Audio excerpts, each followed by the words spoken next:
Huh? Oh, crap, what month is it? I gotta make a video.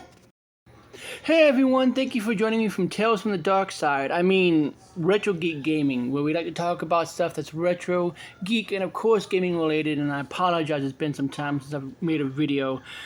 I've been caught up with work, I've been caught up with health issues and just all kinds of stuff, and really I just haven't had the motivation because I've just felt so tired or achy that I haven't wanted to do it. So I do apologize for that. I'm going to try to be more regular going forward. On a side note, before we get into today's topics, since we're all feeling much better, we're probably going to have a retro rewind, maybe Friday, maybe next week, talking about God of War Ragnarok and our thoughts about it. We're going to go through the usual thing like we usually do on our podcast. We'll sort of deep dive into it, talk about the characters, the stories, the bosses, the puzzles, all the stuff that we liked, disliked about it. Hopefully you'll come and join us. We'll see you then. So this apparently seems to be a Microsoft kind of day.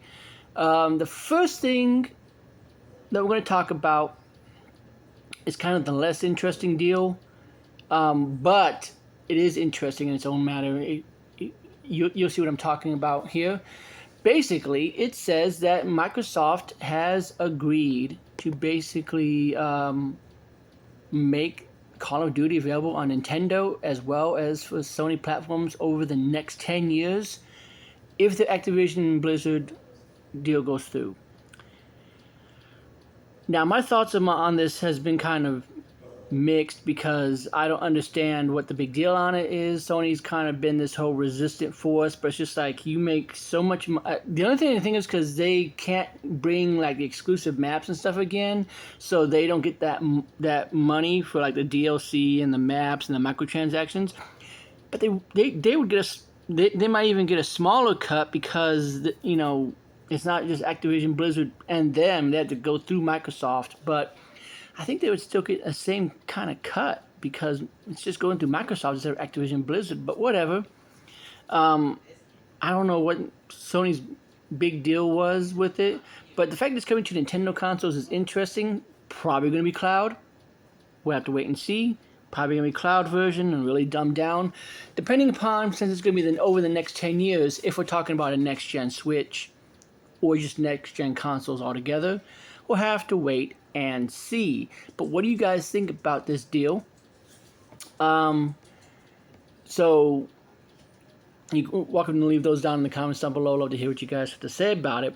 But I really do think that this is kind of a double-edged sword in a way. This is an attempt to fend off any objections that Sony might have.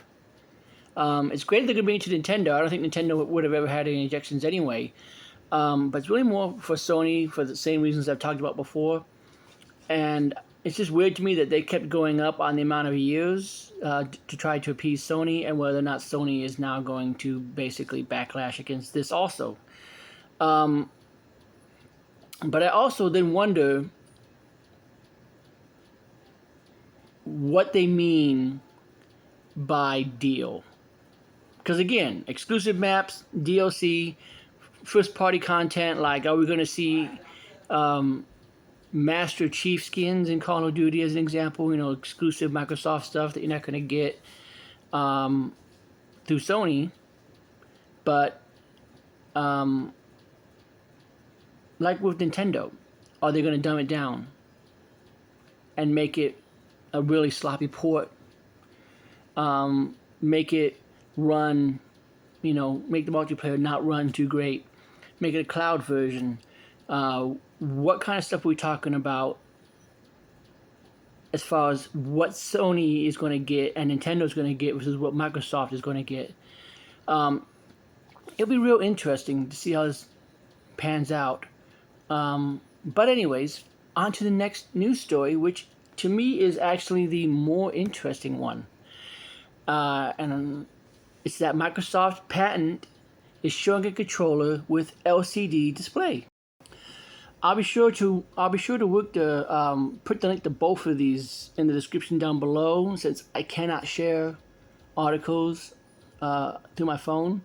Kind of hoping to remedy that soon, but who knows? This might be the patent, the way that we go forward. But the Microsoft patent shows that an Xbox controller has an LCD display, and I actually like this idea. One thing is, I always thought, especially since the Wii U days, that the idea of having a screen on the controller just made sense. You know, again, you can put different kind of user interface stuff in there to make transitioning easier, and it's something that Sony uses a lot with their little touchpad. You're able to use it for, you know, typing and stuff like that, and they make it as its own button usually for the map. But this is an example of what I'm talking about using it smartly. This says that a patent recently filed by Microsoft shows a potential design change to Xbox controllers that would include an LCD screen for pairing purposes. The screen would be in the center of the controller, so basically where the X is now. So it would be kind of that thing. And I can just envision this as having those buttons, having the Xbox button. Maybe it shows the logo, maybe it shows the player icon of the person that's logged into the controller and is playing.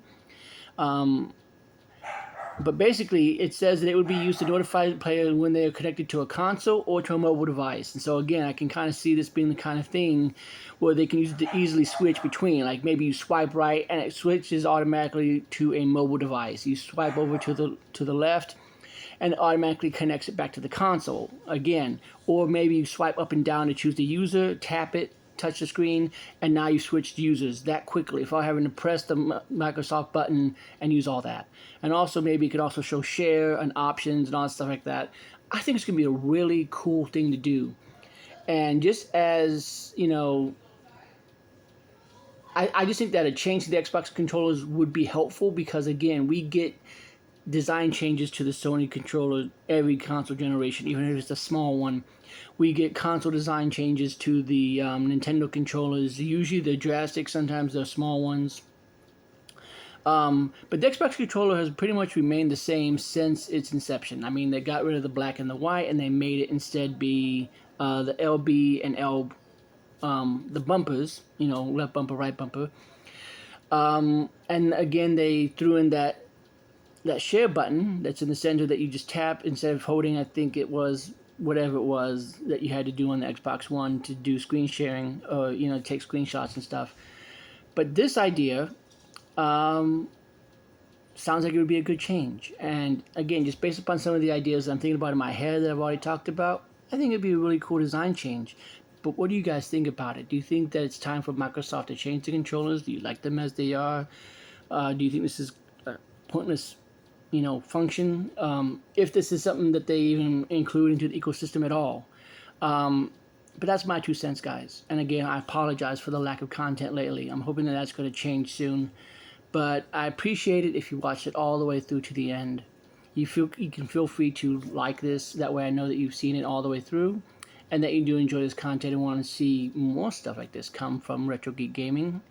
You're also welcome to subscribe because outside of my, you know, recent lapse, I try to make videos at least once a week. And again, feel free to leave comments on this if you want. No pressure from me, of course, guys. I just appreciate all the support, all the views that I can get. And yeah, that's going to be it for me. I hope that you have a great rest of your night, and I'll see you next time.